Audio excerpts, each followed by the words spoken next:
नमस्कार दोस्तों, मैं सुनील अमृत यूजीसी नेट हिंदी माध्यम में आप सभी का स्वागत करता हूं। हम लोग पढ़ रहे हैं पेपर 1 यूजीसी नेट के अंतर्गत पेपर 1 और पेपर 1 में भी हम लोग पढ़ रहे हैं भाई यूनिट नंबर 6। यूनिट नंबर 6 में आज का जो हमारा टॉपिक रहेगा, वैसे तो ये आज की 5वीं क्लास है। इससे पहले 4 क्लासें हम यूनिट नंबर 6 की पूरी कर चुके हैं। यूनिट नंबर 6 की इससे पहले हम 5 क्लासें पूरी कर चुके हैं, सॉरी 4 क्लासें पूरी कर चुके हैं, 5वीं क्लास है। और इसके बाद भी लगभग आपकी 2 से 3 क्लास इसमें और आपको देखने को मिलेगी और आपकी यूनिट नंबर 6 आपकी पूरी हो जाएगी। यूनिट नंबर 6 में आपके जो है 8 टॉपिक दिए गए हैं। उन 8 टॉपिकों में से 4 टॉपिक के आसपास मैं आपके कंप्लीट करा चुका हूं। आज जो टॉपिक स्टार्ट होगा वो स्टार्ट होगा भाषा का प्रयोग। ये भी आपका यूनिट नंबर 6 में ही एक टॉपिक दिया गया है जिसका नाम है भाषा का प्रयोग। यानी कि लॉजिकल रीजनिंग में एक टॉपिक दिया गया आपका भाषा का प्रयोग। तो भाषा के प्रयोग से संबंधित जो क्वेश्चन आएंगे आपके, वे आपके आज क्वेश्चन में उनको कराने वाला हूं। ये जो क्वेश्चन देख रहे हैं आप स्क्रीन पर, ये उसी तरह का है भाई। 2023 में आया था, ठीक है। 2023 में इकोनॉमी का जो एग्जाम हुआ, पेपर हुआ था, उसमें क्वेश्चन आपको देखने को मिला था। तो इस तरह के क्वेश्चन आपको देखने को मिलेंगे और प्रत्येक क्लास में मैं आपको कितने क्वेश्चन करा रहा, 12 क्वेश्चन करा रहा हूँ। 12 क्वेश्चन, तो कुल मिलाकर आज 5 हो जाएंगे, तो 12 पंजे 60, यानी कि 60 क्वेश्चन मैं अब तक इसके करा चुका हूँ। 60 क्वेश्चन इस क्लास के सहित आपके मैं लॉजिकल रीजनिंग के करा चुका हूं, जो पिछले सालों के एग्जाम में आए हैं जी। इसी तरह के क्वेश्चन आपको एग्जाम में देखने को मिलेंगे। इन्हीं को लॉजिकल रीजनिंग या युक्ति युक्त तर्क के नाम से इसको जाना जाता है। बहुत बढ़िया है भाई। और 5 क्वेश्चन आएंगे आपके, यानी कि 10 नंबर यहाँ से आपके एग्जाम में पक्के होने वाले हैं, अगर आपने इनमें थोड़ा सा दिमाग लगा लिया।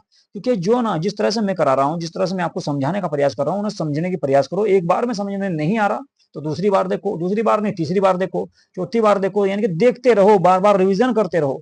बार बार रिविजन करोगे तो इस तरह के क्वेश्चन आपके जो है बिल्कुल पक्के है। ये आप जो है इनको हल कर दोगे आसानी से, ठीक है। चलो जी, देखते हैं भाई क्वेश्चन, इसका आंसर क्या होगा। देखो ये कह रहा क्या, निम्नलिखित में से किस या किन युक्तियों में अनियमित मध्य पद का तर्क दोष है।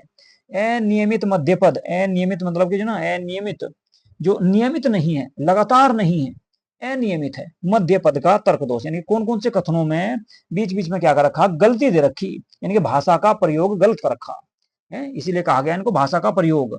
भाषा का प्रयोग इसीलिए कहा गया।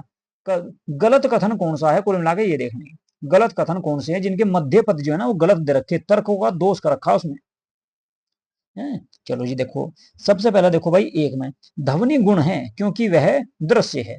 ध्वनि गुण है क्योंकि वह दृश्य है, बात सही है बिल्कुल, इसमें तो कोई तर्क दोष नहीं मिल रहा। इसके बाद ध्वनि शाश्वत है क्योंकि वह श्रव्य है। श्रव्य मतलब सुनी जा, ध्वनि को सुन सकते हैं क्या, श्रव्य मतलब सुनना है। शाश्वत, ये तो भाई तर्क दोष है इसमें तो यही हो जाएगा। एक तो बी आ जाएगा भाई आपका, बी आ जाएगा। और बी सारों में दे रखा, देखो बी आपका सारों में दे रखा, बी इसने दे रखा सारों में, तो बी हो गए गलत, ठीक है जी। जबकि ए है सही, तो ये भी काट दो और ये भी काट दो भाई, तो ए तो आना नहीं। इसके बाद आगे क्या कहा है इसने, ध्वनि शाश्वत है क्योंकि वह उत्पादित होती है, बात सही है। ध्वनि शाश्वत है, शाश्वत है, शाश्वत है क्योंकि ये उत्पन्न होती है, जैसे मैं बोल रहा उत्पन्न हो रही है ना ध्वनि, ध्वनि, तो सही है भाई। तो आपका सी भी सही हो गया भाई। और सी दे रखा है इसमें, तो ये भी नहीं होना, नहीं तो रह गया कौन सा, बी। तो बी आंसर सी हो जाएगा। कई बार जो है इस तरह से भी आप कर सकते हो बहुत जल्दी से। सभी वस्तुएं गैर शाश्वत हैं क्योंकि वे ज्ञेय होती हैं, गलत, गलत। तो डी आपका इसमें गलत हो जाएगा भाई, और बी भी गलत हो जाएगा। तो इसमें बी आंसर आपका सही आ जाएगा। अगला क्वेश्चन देख लो जी। कुल मिलाकर आपको इसमें तर्क दोष देखना बस, भाषा का प्रयोग कहाँ पे गलत हो रहा है, कहाँ पे सही हो रहा, इसका मिलान करना। क्वेश्चन नंबर 141 है भाई। देखो जिसका क्या आंसर बैठेगा भाई। 141 जो क्वेश्चन है, इसका आंसर क्या बैठेगा आपके हिसाब से लगाओ। मैं सुगंधित चंदन के एक टुकड़े को देखती हूँ, किसका सही वर्णन है। मैं सुगंधित चंदन के एक टुकड़े को देखती हूँ, ज्ञान लक्षण है, हो सके भाई, ज्ञान का लक्षण है। बस सुगंधित, देखो ये कह रहा है कि मैं सुगंधित चंदन यानी कि एक टुकड़े को, एक आपका लकड़ी का टुकड़ा है जो सुगंधित है, तो क्या हो गया भाई, उसमें सुगंध आ रही है आपको, तो आपने कैसे लगाया, उसे सूंघ के बता दिया कि भाई चंदन का टुकड़ा है। चंदन के टुकड़े को देखती हूँ, सुगंधित चंदन के टुकड़े को देखती हूँ, तो आपको ज्ञान है नहीं है, चंदन का ज्ञान है आपको, तभी तो आपने ये जो है अनुमान लगाया कि जो ये लकड़ी का टुकड़ा है, ये जो टुकड़ा है एक टुकड़ा, ये चंदन का है, क्योंकि आपको चंदन का ज्ञान है, तो ज्ञान लक्षण हो जाएगा, ज्ञान लक्षण हो जाएगा ये। है जी, सामान्य लक्षणनी है, योगजनी है, और ना प्रत्यक्ष आपका निकर्षित पक्ष तो कुछ है ही नहीं है। ठीक है, चलो जी, तो भाई आंसर सही हो जाएगा इसका आपका ज्ञान लक्षण, क्योंकि आपको चंदन की लकड़ी का ज्ञान है, तभी आपने देख के और सूंघ के उसे बता दिया सुगंधित लकड़ी को कि चंदन की लकड़ी है, तो ये सही हो गया। चलो जी, अगला क्वेश्चन देखो, बहुत बढ़िया क्वेश्चन था भाई, आसान से हो गया। अगला क्वेश्चन देखो जी, लेकिन सारे क्वेश्चन इतने आसान ना आने के, सारे क्वेश्चन जो है इतनी आसानी से ना होने वाले भाई। ठीक है, चलो जी, इसे देखो भाई, क्या है, निम्नलिखित में से कौन सा कथन भाषा के सूचनात्मक उपयोग को अभिव्यक्त करता है? भाषा के सूचनात्मक उपयोग को अभिव्यक्त कौन सा कथन करेगा, ये बताना भाई। भाषा के सूचनात्मक उपयोग को अभिव्यक्त कौन सा कथन कर रहा है? भाषा के सूचनात्मक, सूचनात्मक मतलब सूचना दे रहा, कौन सा ऐसा कथन है जो आपको क्या दे रहा, सूचना दे रहा है, सूचनात्मक उपयोग को अभिव्यक्त कर रहा है, या अभिव्यक्त मतलब दर्शा रहा है, या उत्पन्न कर रहा है, या समझाने का प्रयास कर रहा। मेरी कक्षा से बाहर चले जाएं। चलो जी, आगे देखो भाई, आप इतने विलंबित क्यों हो? चलो जी, मैं अपने छात्रों को समयनिष्ठ रहने का अनुरोध करता हूं, समयनिष्ठ रहने का अनुरोध। वह अत्यधिक देखभाल करती है और सहयोगशील है, ये सही रहेगा भाई, सूचना दे रहा, सूचनात्मक उपयोग में अभिव्यक्त कर रहा। वह अत्यधिक देखभाल करती, देखो इसने कह दिया मेरी कक्षा से बाहर जाओ, ये सूचना नहीं दे रहा, ये तो आदेश दे रहा आपको, आदेश दे रहा नहीं, आप इतने विलंबित क्यों हो, ये भी आपको बता रहा है, वैसे बिल्कुल कक्षा में खड़ा हो गया। मैं अपने छात्रों को समयनिष्ठ रहने का अनुरोध करता हूँ, ये एक दूसरे को बता रहा है, बता रहा है, लेकिन समयनिष्ठ रहने का अनुरोध करता हूँ, अनुरोध करने का मतलब कोई सूचना देना नहीं हो गया। वह अत्यधिक देखभाल करती है और सहयोगशील है, ये मान लो कोई अध्यापक है, देखो यहां से समझो, ये मान लो कोई अध्यापक है, ये अध्यापक है, मान लो आप हो, अध्यापक हो, टीचर, और बच्चे हैं यहाँ से बैठे कक्षा में, ए बी सी डी नाम के ये बच्चे बैठे कक्षा में, है जी। ये अध्यापक क्या है, इन बच्चों को बता रहा, समझा रहा, क्या कह रहा कि भाई कोई अलग से एक व्यक्ति है, एक लड़की है, ये मान लो ये लड़की है कोई, ये ठीक है, ये ए नाम की लड़की है कोई, है जी। ये कह रहा कि वह अत्यधिक देखभाल करती है, ये जो ए है वो बहुत अत्यधिक देखभाल करती है और सहयोगशील है, सहयोग भी करती है। तो ये सूचना दी जा रही है किन्हें, इन बच्चों को, इन बच्चों को कक्षा में अध्यापक क्या कर रहा, सूचना दे रहा। तो डी आंसर हो जाएगा भाई, डी आंसर आपका सही होगा इसमें। ठीक है भाई, चलिए जी, अगला क्वेश्चन देख लो, क्वेश्चन नंबर 143, 143, क्वेश्चन नंबर 143 है जी। इसमें देखो क्या क्या है भाई, इसमें तो आपका ये कह रहा जी, क्या, क्वेश्चन को पढ़ने का प्रयास करो। एक शिक्षक कक्षा में शिक्षण के दौरान कहता है, क्या कह रहा, नहीं आप गलत हैं, यह किस प्रकार के प्रतिपुष्टि कहलाती है? क्या ये सकारात्मक है? ना। क्या पुष्टिकारी है? ना। सुधारात्मक है? ना, सुधार बिंदा, नकारात्मक है क्वेश्चन, ये कथन नकारात्मक है, क्योंकि एक जो है शिक्षक जो है शिक्षण के दौरान कक्षा के बीच में कह रहा बच्चों से, क्या कह रहा, नहीं आप गलत हैं, नहीं आप गलत है का मतलब निगेटिव है, बिल्कुल निगेटिव मतलब कि नकारात्मक है, तो बी आंसर सही हो जाएगा, है जी। नकारात्मक का मतलब प्रतिपुष्टि कहलाएगी, क्या नकारात्मक प्रतिपुष्टि है ये, बिल्कुल सकारात्मक तो हो ही नहीं सकती, पुष्टिकारी भी नहीं हो सकती, और सुधारात्मक भी नहीं, सुधार थोड़ा नहीं कर रहा हो, वो तो बिल्कुल ये कह रहा कि नहीं आप बिल्कुल गलत हो, आप गलत हो, तो ये हो गया नकारात्मक। अगला क्वेश्चन देख लो, इन क्वेश्चनों में बस थोड़ा सा दिमाग लगाओगे तो फटाफट जो है ना इनके आंसर आपके सही हो जाएंगे भाई। चलो इसको देख लो भाई, और भाई देखो यदि आप लोग हमारे चैनल पर नए आए हो पहली बार, प्लीज हमारे चैनल को भाई सब्सक्राइब जरूर कर लो। बहुत सारे बच्चे ऐसे हैं जो ना वीडियो तो देखो जा भाई, लेकिन चैनल को सब्सक्राइब नहीं कर रखा, और लाइक तो करते ही नहीं भाई, तुम लोग बहुत कंजूस हो, ठीक है, लाइक करने में तो बहुत कंजूसी कर रहे हो। क्वेश्चन नंबर 146 को देख लो क्या कह रहा है ये, है जी, इंक ले लो पहले इसमें, ये लो जी ले ली।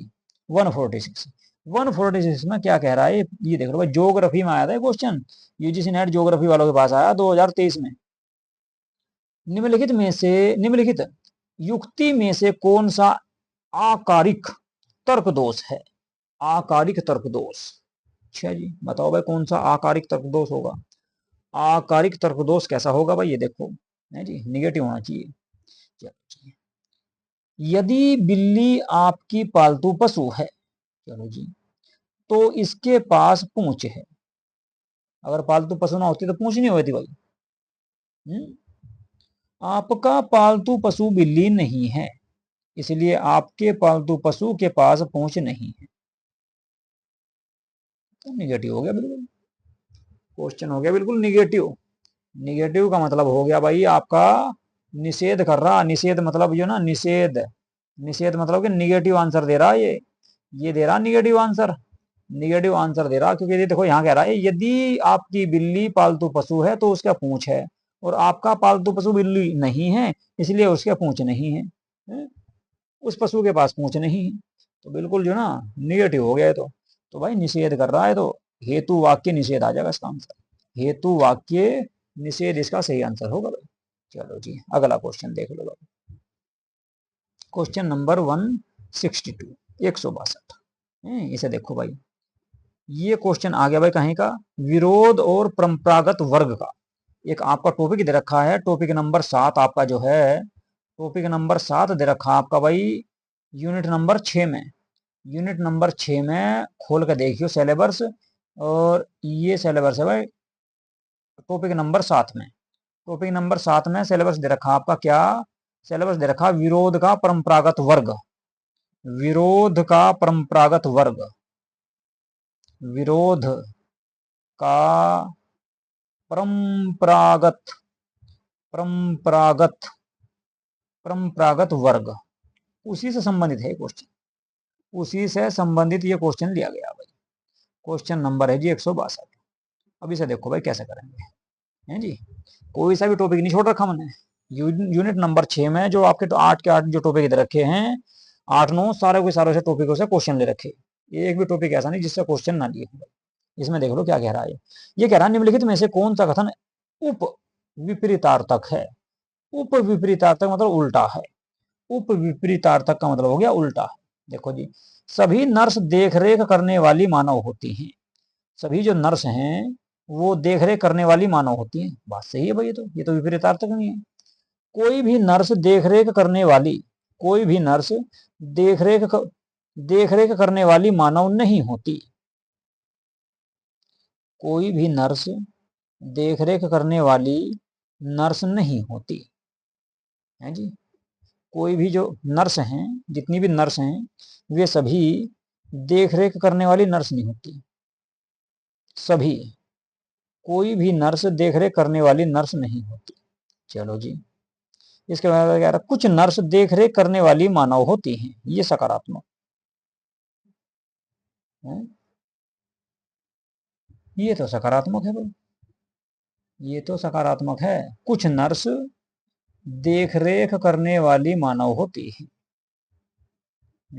ठीक है, तो चलो सी सही हो सके भाई, डी तो गलत हो सके, कुछ नर्स देखरेख करने वाली मानव नहीं होती। हो ये नहीं कह रहा भाई उल्टा अपोजिट विपरीत देखना एक दूसरे का कौन कौन से, तो देखो सी में कह रखा है इसने, ये नर्स हैं और ये देखरेख करने वाली मानव है, ये लो जी, कुछ नर्स देखरेख करने वाली मानव होगी, ऐसा बन गया नहीं, अब बिल्कुल इसका उल्टा बनना चाहिए, जबकि यहां से कैसा बन रहा, सभी नर्स, सभी नर्स देखरेख करने वाली होगी, तो ये तो है नहीं उल्टा, इसे तो हटा दिया, तो एक को हटा दो, ये नहीं आना, कोई भी नर्स देखरेख करने वाली नहीं होती, तो ये ए बी तो मेल नहीं खा रहे भाई, ए बी तो मेल नहीं खा रहे।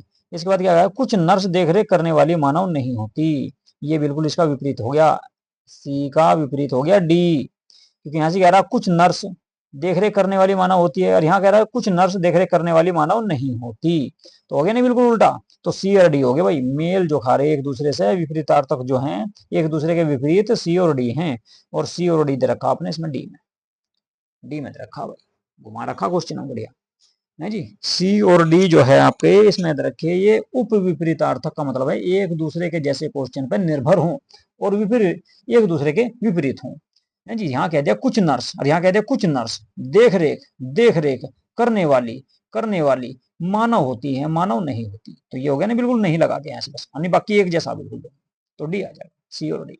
चलो जी अगला क्वेश्चन देखो, क्वेश्चन नंबर 167, बहुत बढ़िया भाई, इसमें देखो ये क्या है, इसमें देखते हैं जी, निम्नलिखित में से कौन सा कथन न तो दोनों के साथ, न तो दोनों एक साथ सत्य हो सकते और न ही दोनों एक साथ असत्य हो सकते, बताओ भाई, दो कथन होंगे ऐसे जो ना तो एक साथ सत्य होंगे और ना एक साथ असत्य होंगे, यानी कुल मिलाकर एक सत्य होगा एक असत्य होगा, इस तरह के होने चाहिए, इस तरह के क्वेश्चन ये आपका जो है कथन इसमें होने चाहिए, इनका मिलान करना भाई आपको। बताओ जी। चलो जी देखो भाई, सभी ब्रेड पोषक हैं। ये मान लो ये हो गए ब्रेड, ये मान लिया ब्रेड, और ये क्या हो गए पोषक। ये सारे ब्रेड हो गए भाई पोषक। सभी ब्रेड पोषक हैं, पहला कथन आ गया। चलो जी बात सही है। दूसरा, कुछ ब्रेड पोषक हैं। ये मान लिए हमने कुछ ब्रेड पोषक हैं। कुछ ब्रेड पोषक आपके कैसे मान लोगे? ये मान लिए ये कुछ ब्रेड हैं और ये हो गए पोषक। ये ब्रेड, ये हो गए ब्रेड, और ये हो गए पोषक। पोषक, इसका ऐसा बन गया भाई चित्र। चलो जी, इसके बाद कुछ ब्रेड पोषक नहीं है। ये मान लो ये ब्रेड हो गए और ये पोषक हो गए हैं। ये तो हो गए ब्रेड, ब्रेड, और ये हो गए पोषक। पोषक, देखो ये तो है ए का चित्र, और ये है बी का चित्र, और ये हो गया सी का चित्र। अब डी का यहाँ बना लो भाई, डी का यहाँ जी बना रहा हूं मैं। कोई भी ब्रेड पोषक नहीं है। ये मान लो ये ब्रेड हो गए और ये पोषक हो गए, तो कोई भी ब्रेड पोषक नहीं है। कोई भी ब्रेड पोषक नहीं है। ये ब्रेड हो गए, ब्रेड, और ये हो गए पोषक। पोषक नहीं है, यहाँ के रखा कुछ ब्रेड पोषक नहीं है। तो कुछ ब्रेड पोषक नहीं है लेकिन कुछ हो सके, कुछ हो सके। तो देखो, ये देखो बी तो बिल्कुल आना नहीं, क्योंकि बी तो बिल्कुल इसे जैसा हो गया। ए बी तो बिल्कुल एक जैसे हो गए, तो बी तो आना नहीं ए के साथ में। तो ए के साथ बी तो आना नहीं, ना ही ए के साथ में डी आना है जी। और भाई सी के साथ में डी भी नहीं आना। तो रह गया कौन सा? ए सी। देखो एक तो ए हो जाएगा सही। इसके अलावा कुछ ब्रेड पोषक नहीं है, ये नहीं कह रहा। कुछ जो ये ब्रेड हैं ये पोषक नहीं है। आगे बात सुनिए, तो इसने क्या कहा कि दोनों, देखो ये पूछ रहा था कि दोनों ना कथन न तो दोनों एक साथ सत्य हो। देखो दोनों एक साथ सत्य नहीं, ए और सी जो है, ये जो सी हो गया ये एक साथ सत्य नहीं है। देखो क्योंकि यहाँ तो ये हो गया एक दूसरे के अपोजिट, और यहाँ हो गया एक दूसरे के साथ बिल्कुल। ये बिल्कुल दोनों एक दूसरे के मिले जुले हो गए, और यहाँ बिल्कुल अपोजिट हो गए। ठीक है जी, तो दोनों एक साथ तो सत्य तो है नहीं, और न ही दोनों एक साथ असत्य हो। असत्य इसलिए नहीं है, दोनों के दोनों गलत नहीं है, क्योंकि देखो यहाँ ये कह रहा कि कुछ ब्रेड जो है ये पोषक है, और इसने यहाँ से कह दिया कि कुछ ब्रेड पोषक नहीं है लेकिन कुछ हो सके। कुछ ब्रेड पोषक नहीं है लेकिन कुछ तो हो सके, थोड़े बहुत तो हो सके, नहीं हो सकते। तो इसका मतलब सी आपका सही हो जाएगा। ये दोनों हो जाएंगे, असत्य हो सकते हैं दोनों एक साथ, न तो असत्य होंगे ना दोनों एक साथ सत्य होंगे। तो ए और सी होगा भाई इसमें, ए और सी बैठेगा आपका बी में। चलो जी अगला क्वेश्चन देख लो। अगला क्वेश्चन देखते हैं 172, 172वां क्वेश्चन है भाई। निम्नलिखित में से कौन सा कथन इस तरह संबंधित है कि वे दोनों नहीं हो सकते यद्यपि दोनों गलत हो सकते हैं? दोबारा पढ़ो भाई क्वेश्चन, समझ में नहीं आई बात। बात समझ में नहीं आई, बात समझ में अब आओगी जब दोबारा पढ़ोगे। क्योंकि क्वेश्चन जब समझ में ना रहा हो तो उसे 2 बार पढ़ो, 3 बार पढ़ो, 4 बार पढ़ो, बार बार पढ़ते रहो। ठीक है, निम्नलिखित में से कौन से कथन इस तरह संबंधित हैं, किस तरह, कि वे दोनों नहीं हो सकते, दोनों एक साथ नहीं हो सकते यद्यपि दोनों गलत हो सकते हैं। यानी कि गलत तो हो सके लेकिन सही नहीं हो सकते। दोनों दोनों नहीं हो सकते, वे दोनों नहीं हो सकते यद्यपि दोनों गलत हो सकते हैं। गलत तो हो सके लेकिन दोनों नहीं हो सकते। चलो जी, सभी खिलाड़ी एथलीट हैं। ये मान लो ये खिलाड़ी हो गए और ये हो गए एथलीट। एथलीट, लो जी एथलीट हो गए और ये हो गए खिलाड़ी। खिलाड़ी, तो सभी खिलाड़ी एथलीट बना दिए भाई। ये तो हो गया कथन ए। बी में क्या कह रहा? कुछ खिलाड़ी एथलीट हैं। ये हो गए कुछ खिलाड़ी एथलीट, तो ये खिलाड़ी हो गए, खिलाड़ी, और ये हो गया क्या भाई? एथलीट। एथलीट, ये वाले हो गए कुछ खिलाड़ी एथलीट हो गए, यानी कुछ एथलीट खिलाड़ी हो गए। अगला क्वेश्चन, कुछ खिलाड़ी एथलीट हैं। कुछ खिलाड़ी एथलीट, एक मिनट भाई गलत बना दिया मैंने। ये तो सी का बन गया भाई, ये बन गया सी का, सी का बना दे। चलो, कुछ खिलाड़ी एथलीट है, ये बन गया सी का। ये मैं कह रहा कुछ खिलाड़ी एथलीट नहीं है, यानी कि ये मान लो ये खिलाड़ी हो गया और ये हो गया एथलीट। एथलीट, और ये हो गया खिलाड़ी। ये बनेगा इसका भाई बी का। ये बी हो गया भाई। डी को और देख लो भाई, 2 ही निकालने वैसे तो। चलो ये डी को भी देख लो, एक में रखा डी का भी भाई। कुछ खिलाड़ी एथलीट नहीं है, कुछ खिलाड़ी, ये मान लो खिलाड़ी हैं और ये कुछ खिलाड़ी एथलीट नहीं है, तो ये वाले हो गए तो बी। तो तो डी तो आना ही नहीं, क्योंकि सी और डी एक जैसे हो गए, तो सी डी तो आना नहीं भाई। तो सी डी को काट दो, सी डी इसमें दे रखा, सी इसमें दे रखा, डी इसमें दे रखा, तो रह गया कौन सा, ये रह गया भाई। जब सी डी नहीं आने, ये देखो दोनों एक जैसे हो गए, ये नहीं आ सकते बिल्कुल भी है, ये दोनों एक दूसरे के विपरीत हो गए है जी। वे दोनों नहीं हो सकते, यद्यपि दोनों गलत हो सकते हैं, ये बिल्कुल हो सके भाई, ठीक है। दोनों एक दूसरे के विपरीत विपरीत हो गए नहीं, उल्टे बिल्कुल, तो गलत तो हो सके हैं, और दोनों नहीं हो सकते, तो ए भी आ जाएगा भाई इसका, ए और बी हो जाएगा, बस ये हो जाएगा भाई इसका, ए भी आ जाएगा भाई। चलो जी अगला क्वेश्चन देख लो। अगला क्वेश्चन देखो भाई 174, 174वां क्वेश्चन है जी, है भाई 174वां क्वेश्चन है, बढ़िया क्वेश्चन है जी। इसे देखो भाई क्या इसका आंसर होगा। विपरीत देखने भाई, एक दूसरे के विपरीत, ये तो आप देख ही लोगे। निम्नलिखित में से कौन से कथन एक दूसरे के विपरीत हैं, एक दूसरे के उल्टे बिल्कुल विपरीत ढूंढने।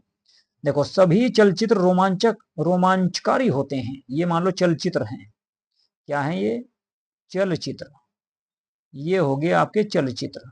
और ये कह रहा कि सभी चलचित्र जो है ना ये रोमांचकारी हैं, सभी चलचित्र रोमांचकारी हैं, रोमांचकारी, रोमांचकारी हो गए सभी चलचित्र। चलो जी बात सही है, पहले की मान ली हमने।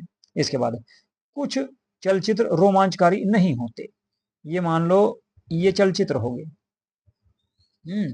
अरे उनका कुछ रोमांचकारी नहीं होते, लेकिन कुछ तो होंगे, कुछ रोमांचकारी होंगे कुछ तो नहीं होंगे, तो बिल्कुल ये तो उल्टा है नहीं भाई, ये तो यहाँ से आएगा, तो बी में तो बनने का नहीं भाई, बी तो आपका दिखाना नहीं, बी आपका विपरीत आने का नहीं एक ही साथ, तो ए बी एक साथ नहीं आ सकते, अब एक साथ इन्हें दे भी नहीं रखे, ए बी एक साथ नहीं दे रखे।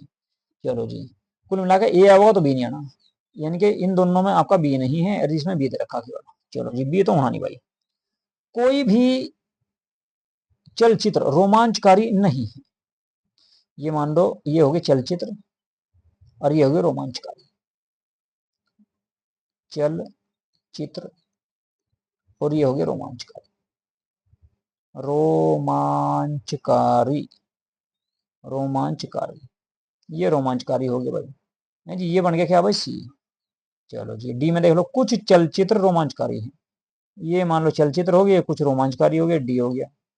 ये तो बी और डी तो बी डी तो एक जैसे बन गए बिल्कुल, तो ये पूछ रहा विपरीत एक दूसरे का उल्टा, देखो ये बन रहे उल्टे बिल्कुल, देखो यहाँ से बिल्कुल जो ना ये बिल्कुल अलग हो गए, और यहाँ से बिल्कुल एक जगह मिले हुए, तो यानी कि सभी चलचित्र जो है रोमांचकारी है, और यहाँ कह दिया इसने कोई भी चलचित्र रोमांचकारी नहीं होगा, कोई भी चलचित्र रोमांचकारी नहीं होता, तो कुल मिलाकर सी, ए और सी हो गए एक दूसरे के अपोजिट, बिल्कुल उल्टे, तो इसका आंसर आ जाएगा भाई ए, आपका पहला आंसर आपका सही हो जाएगा, पहला आंसर आपका बिल्कुल इसमें सही हो जाएगा। अगला क्वेश्चन देखो, क्वेश्चन नंबर है भाई 183, 183 क्वेश्चन है, इसका आंसर देखना भाई, लगाना आपको क्या इसका सही आंसर होगा। चलो जी लगाओ भाई, ये भी आपका तर्क वाक्य है, पहले तो ले लो इंक, इंक ले ली भाई, लो जी।